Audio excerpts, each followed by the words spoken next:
Welcome to our first in-house U.S. history video with Mr. Lynn and Mr. Hunter. Today we're going to be talking about the importance of a name. Names are a big deal. If you've ever forgotten someone's name or had someone call you the wrong name, you know how bad it can feel, how good it can feel when someone uses your name correctly or incorrectly. And when we're talking about groups or cultures, sometimes it can be even more important to use the right name. So today we're going to talk about what is the best name, the best term for this group of people who settled the Americas and eventually developed really diverse, unique civilizations there. The first name we're going to talk about is First Americans. That was the original name of the people that came across the land bridge and first settled in what we know as the Americas. So this was a really accurate term 10,000 years ago, but it's a very vague term. We're talking about many different cultures from South America all the way up through Canada, and if we were talking about those people today, yeah, their ancestors were the first people that came across, but are they really the first Americans? So the next term we're going to talk about is Indian, which is a term that dates back to Christopher Columbus and the discovery of this new world. Columbus sailed west looking for a route to Asia from Europe. He thought he landed in the East Indies, but really he had landed in a whole new continent of North America. And so he mistakenly called the people there that he met Indians.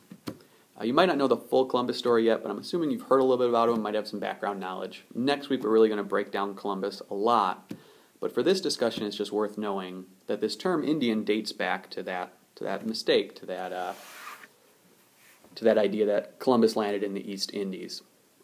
If you've ever had a nickname, you know nicknames kind of stick, and that's kind of the story of this term. It started off thinking it was accurate, but eventually Europeans in the world realized, hey, this isn't the Indies. This is a whole new group of people. But once a name is there, it kind of sticks. It's like how a guy named Little John might be 6'5" now, but when he was a little kid, he was little. That's where the name comes from. So while Indian is in no ways historically accurate, it is a little more descriptive than a term like First American, so there is that positive.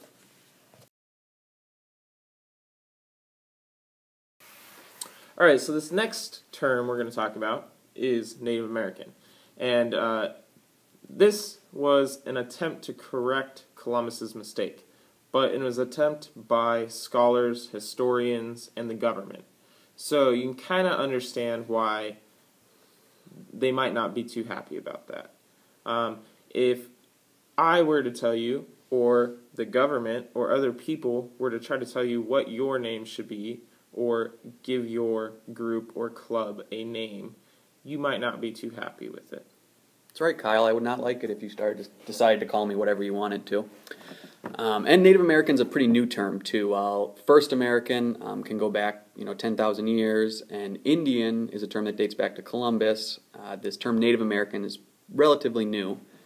You can see on the quote right over there. Please excuse me. I hope you excuse that interruption.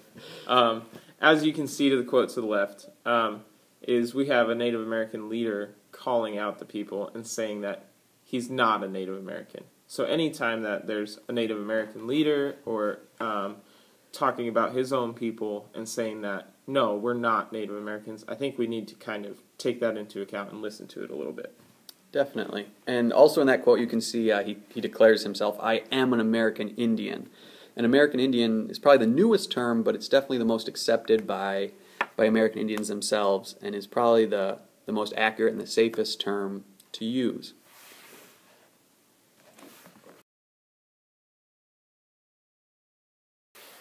So while American Indian might be a good, or the best at least, term for the whole group of people, or a really general term, there exists even a better option, and that is to be as specific as possible. The more specific you're being in cases like this, oftentimes the more respectful you're being. I know it's a big quote above, but we're going to give you lots of time to read it. It's by Christina Berry. She's a Cherokee writer, and she wrote about this, what's in a name.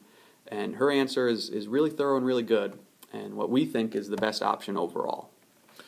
And tomorrow we're going to be discussing this along with our previous slides and this lecture, so come prepared to discuss this with your own opinions and your own thoughts on the subject.